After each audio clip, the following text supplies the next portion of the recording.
of the morning to you, Cara, and a wonderful St. Patrick's Day to all. I cannot do this accent, I don't know why I tried.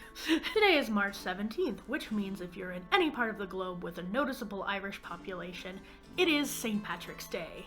It's time to paint the town green and get absolutely plastered. At least that's how most Americans seem to celebrate this holiday. Truthfully, I'm not much of a St. Patty's Day gal. I'm not Irish American.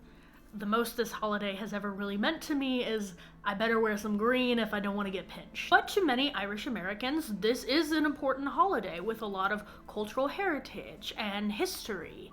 It's a chance for them to go all out and express their Irishness. Ah yes, the quintessential experience of Irishness. But as usual, I have to be the filthy anthropologist in the room going, oh, but what is the cultural significance of this ritual? How can we analyze it for its symbolic significance?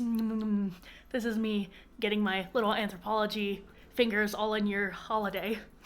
St. Patrick's Day started as, you're not gonna believe this, a religious holiday for Catholics. Rather than an all-night debauchery that it's now known for, at least in the US, it was this day of quiet reflection where one was more likely to be at a mass than at a pub. In fact, up until the mid-20th century, pubs were actually closed on St. Patrick's Day in observance with the religious holiday. It would have probably stayed that way forever if it weren't for us meddling kids. Well, not me specifically, I wasn't alive then, but the meddling kids of the United States. Well, if we want to be semantic, that's probably pushing it too. It's probably more accurate to say the Irish diaspora in the United States. Before I go on, I'd like to take a second to explain how diaspora often differs from other forms of immigration. I know, more academic nitpicking. Don't be surprised, you know what channel you clicked on. The term diaspora originally referred to the Jewish diaspora, which was the historic dispersal of Jews from their homeland by Gentiles. Diaspora today has become a term used for any group of people who are forcibly removed or heavily encouraged to leave their homeland. Diasporas differ a bit from other forms of immigration due to the high volume of people that leave all around the same time, and because staying is usually not an option for them. Staying would mean death, or at least death of their culture and way of life. If we look at the Irish potato famine, which brought most Irish Americans to the US, it's estimated that anywhere between 1 to 3 million people left Ireland at that time. And the reasons behind them leaving makes keeping that culture alive in their new country that much more important. It also gives them a large volume of people to celebrate that culture with. So what happens when a large group of people from the same culture move to a different area? You get ethnic enclave. These are your Chinatowns, your little Tokyos, your little Bagdads. They create a cultural fusion when this community has to straddle keeping alive parts of their old culture while also meshing with the culture that existed wherever they end up. As Milton Gordon put it in his 1964 journal article on the subject of ethnic enclaves serve as a decompression chamber in which newcomers could, at their own pace, make a reasonable adjustment to the new forces of a society vastly different from that which they had known. To the part of the Irish diaspora that came to the United States, the Catholic Church largely became their ethnic enclave. In the mid to late 1800s, this was long before American social safety nets, poorly maintained as they are today, ever existed. Heck, it was a while before public education was even widely available in the US. The Catholic Church at the time, for better or for worse, became a vital lifeline for these new Irish immigrants. Not only for worship, but it provided them with food, with child daycare, with child education, financial assistance, jobs. It was their entire community. As Hintz 2003 puts it, Irish communities at the time were a combination of church, parish, and school. To understand the Irish, one must first understand the relationship between church and service. So then it stands to reason why the church, which was the seat of cultural power, would be the one to create a festival celebrating Irishness.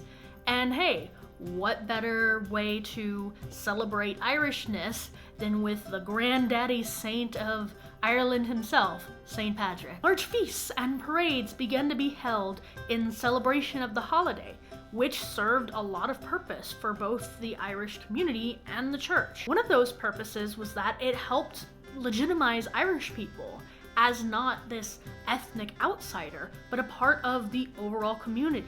Once these parades started getting big enough and everyone saw how fun they were, everyone wanted to join in. Local leaders and politicians who weren't Irish themselves would give speeches or even march in the parade. Who we allow to peacefully exist in public is a question of power, no matter what. People who are just allowed to go about their day and not be bothered and not have the police called on them, that's a question of who we think is acceptable in public.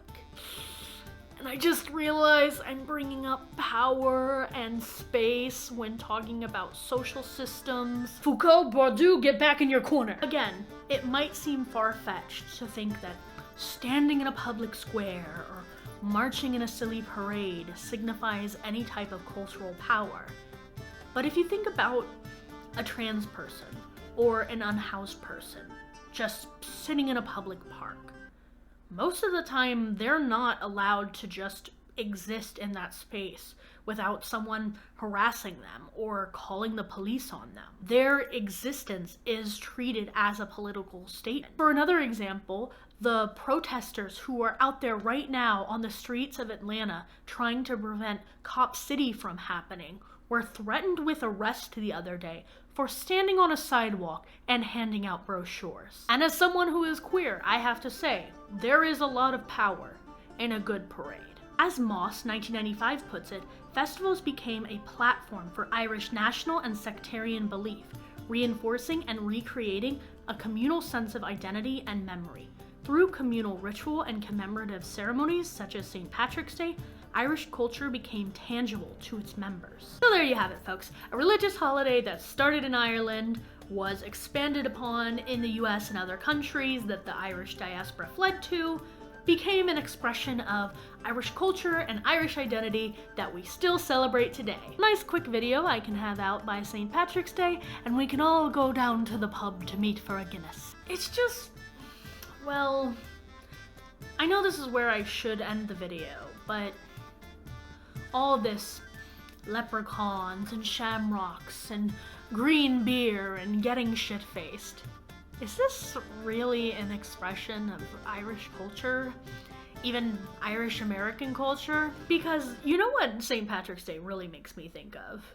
It makes me think of that one Defunctland episode where Disney tried to make an amusement park based off a Civil War battle site. Disney was really gonna make a whole rootin' tootin' adventure for the whole family a few miles down the street from where hundreds of thousands of people died. Because while St. Patrick's Day festivals might have once had this powerful, affirming place for Irish Americans, nowadays they just feel so plastic, so commodified. Like I've just stepped into that country's pavilion at Epcot. Sociologists actually have a term for this phenomenon, and it's called Disneyfication, which is when a culture is taken, manufactured, and sold back to people as a consumable product. If you've ever been to a touristy part of another country or the downtown area of a large city, you've probably noticed this phenomenon.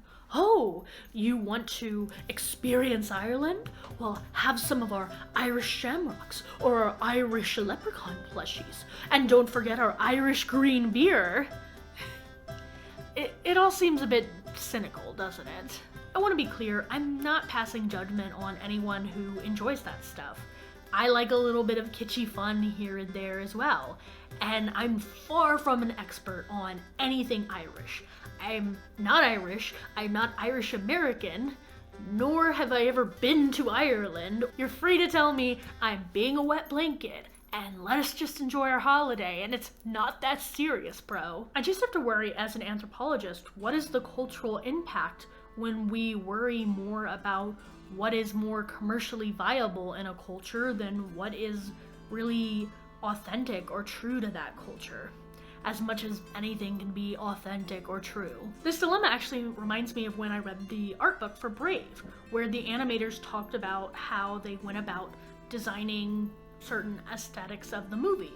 And one of the things they talked about was the fact that the time period that they set the movie in, historically, did not have kilts. Even though kilts were seen as the Scottish cultural icon, the setting of the movie was way before kilts were a thing. And the artists of the movie had to decide what was more important, being technically, historically accurate, or going with the cultural truth that Scottish people wear kilts. And in the end, they decided it was more important for their movie to have this symbolic cultural icon of kilts than to go with what was technically historically accurate. Was that the right choice to make? I don't really know. I can't say I have the right answer for any of this. Maybe I'll think it over a green beer.